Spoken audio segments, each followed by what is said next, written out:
Welcome dear students on E English learning. आज हम पढ़ेंगे पोयम कुबला खान और a vision in a dream a fragment written by famous romantic poet Samuel Taylor Coleridge. अब इस poem को आगे पढ़ने से पहले सबसे पहले हम इसमें कुछ मेन चीज़ें हैं, पॉइंट्स हैं, वो जान लेंगे। लाइक कुबला खान कौन था? और फेमस मंगोलियन रूलर थे, चंगेज़ खान उनका ग्रैंडसन था। ठीक है। और अगर हम इसके टाइटल की बात करें तो इसमें एक सबटाइटल है और a vision in a dream a fragment. तो इसका जो मीनिंग है, मतलब इसके पीछे की एक कहानी है इसकी, कि एस.टी. कॉलरिज ने ये जो पोएम है वो 1797 में लिखना शुरू की। मतलब उस समय उन्होंने ये लिखी, और जब ये पोएम लिखी उन्होंने तो उसके एक रात पहले उन्हें क्या आया, एक विज़न आया, सपना आया। अब उन्हें क्या है, एक रात पहले बहुत ज़्यादा सिर में दर्द हो रहा था, उनकी तबीयत ख़राब थी, तो उन्होंने अफ़ीम का सेवन किया, ओपियम का सेवन किया, जिससे उन्हें गहरी नींद आई और उनकी नींद में सपना आया। और सपने में उन्हें किसके बारे में आया? कुबला खान के बारे में आया। ठीक है। कुबला खान किस तरीके से रहता था, उसकी शान शौकत, उसके महल वगैरह, तो उसके बारे में उन्हें ड्रीम में आया। और जैसे ही उनकी नींद खुली तो उन्होंने सोचा क्यों ना मैं इसको, अपने जो ड्रीम है, विजन है, उसको एक पोइटिक फॉर्म में मैं लिखूं, एक पोइट्री फॉर्म में उसको उतार दूं।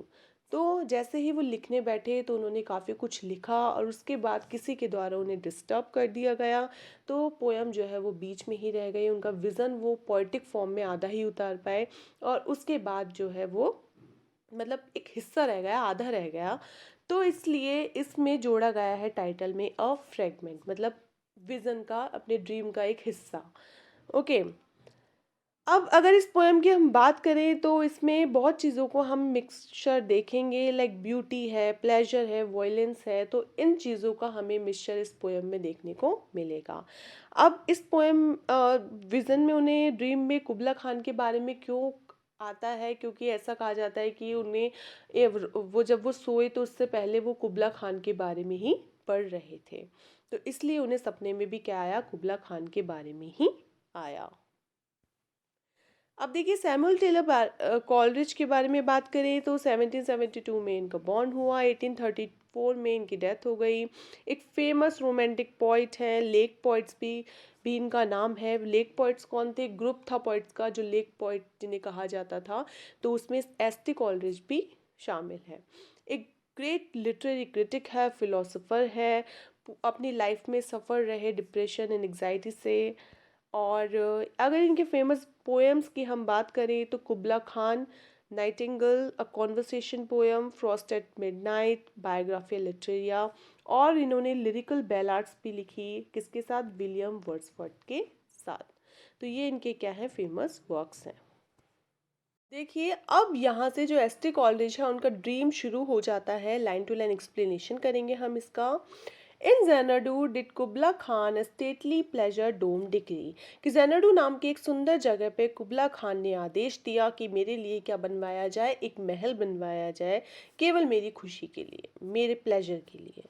Where Alph the sacred river ran, और वो जगह जहाँ पे क्या है, एल्फ नामक एक पवित्र नदी बहा करती है।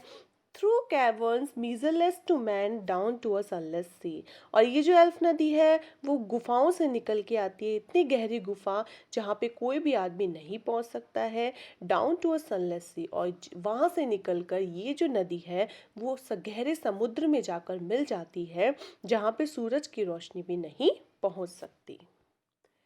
So twice 5 miles of fertile ground with walls and towers were girdled around. और 100 twice 5 miles मतलब 10 मील की इस उपजाऊ जमीन पर घेराबंदी कर दी गई, ऊंची ऊंची दीवार और टावर्स बनाकर। And there were gardens bright with sinuous rills, और वहाँ पे गार्डन्स थे बहुत चमकीले, जो चमका करते थे अपने वाटर स्ट्रीम से। ठीक है, वहाँ पे छोटे छोटे वाटर स्ट्रीम्स थे, पानी के झरने थे, तो गार्डन चमका करते थे। Where blossomed many incense bearing tree, और वो जगह जहाँ पे पेड़ हुआ करते थे जिसपे बहुत खुशबूदार जो फूल थे वो खिला करते हैं। And here were forests ancient as the hills and folding sunny spots of greenery. और यहाँ पे एक जंगल था जो कि इतना पुराना है जितनी कि वहाँ की पहाड़ियाँ हैं। जो एनफोल्डिंग दिखाई दिया करता था ये जंगल सूरज की रोशनी में अपनी इसकी जो हरियाली है वो दिखाई दिया करती थी। तो देख सकते हैं कि कितनी सुंदर जगह है जो कुबला खान ने चुनी है अपने महल को बनवाने के लिए, जहाँ पे वो अपना एक महल, एक सुंदर सा महल जो है वो बनवाना चाहते हैं। अब देखिए क्या होता है। But oh that deep romantic chasm which slanted down the green hill authored a sudden cover। ये जो डीप रोमांटिक चैज्म मतलब जो एल्फ नदी है, जो सेक्रेट एल्फ नदी है, वो स्लेंटली जो हरी भरी पहाड़ियाँ हैं उसके ऊपर से होकर निकलकर मतलब ऊपर से बहकर जो सेडर्न ट्री है, सेडर्न ट्री मतलब जो देवदार के पेड़ हैं उनके झुंड के बीच में से बहती है, मतलब उसके झुंड के बीच में आ जाती है बहकर। अ सैविज प्लेस, और उस समय ये जो जगह है वो कैसे लगती है, बहुत ज़्यादा सैविज मतलब wild and beautiful. As holy and enchanted as ever beneath a waning moon was haunted by a woman wailing for her demon lover। As holy and enchanted, अब देखिए ये उस समय ये जो जगह है वो बहुत ज़्यादा पवित्र जादुई लगती है। और सूरज सॉरी चंद्रमा की जो रोशनी है उसमें ये जगह बहुत ज़्यादा डरावनी सी लगती है। ऐसा लगता है जिसे देखकर जैसे कि कोई औरत जो है वो अब रोएगी अपने डिमोन लवर के लिए, अपने सैटनिक या अपने बुरे प्रेमी के लिए। मतलब अब इस जगह को देखकर जो है वो कुछ मिक्स सी फीलिंग आती है, कभी ये बहुत ज़्यादा सेक्रेट, कभी बहुत ज़्यादा जादुई, तो कभी बहुत ज़्यादा डरावनी लगती है। And from this chasm with ceaseless turmoil seething, as if this earthen fast thick pants were breathing। अब ये जो नदी की धारा है, एल्फ नदी की धारा है, वो बह रही है बिना रुके। टर्मोइल मतलब एक तूफान की तरह बहुत तेज तेज बिना रुके बह रही है। ऐसा लग रहा है इसकी वाइब्रेशन से, इसकी आवाज़ से, जैसे कि जो धरती है वो बहुत तेज तेज सांस ले रही है, बहुत तेज तेज हाँफ रही हो। A mighty fountain momently was forced. अब अचानक से धरती के बीच में से ही क्या होता है, एक बहुत शक्तिशाली, बहुत एक फवारा, पानी का फवारा, मतलब उस एल्फ नदी से ही है। उस एल्फ नदी का जो पानी है उसका एक फवारा जो है वो फूट पड़ता है, मतलब फवारा सा निकल आता है धरती में। amid whose swift half intermittent burst whose fragments vaulted like rebounding hail। और इसके फूट जाने से मतलब बीच में अचानक से इसके फूट जाने से तेजी से बड़े बड़े जो टुकड़े हैं किसके, पत्थर के, जो धरती के पत्थर के बड़े बड़े टुकड़े हैं वो इधर उधर उछट के चले गए हैं। लाइक रिबाउंडिंग हेल, जैसे कि ओले पड़ते हैं तो ओले जब ज़मीन पे आके तेज तेज गिरते हैं, उचकते हैं, तो उस तरीके से बड़े बड़े टुकड़े धरती के जो है वो इधर उधर बिखर रहे हैं, उचक रहे हैं।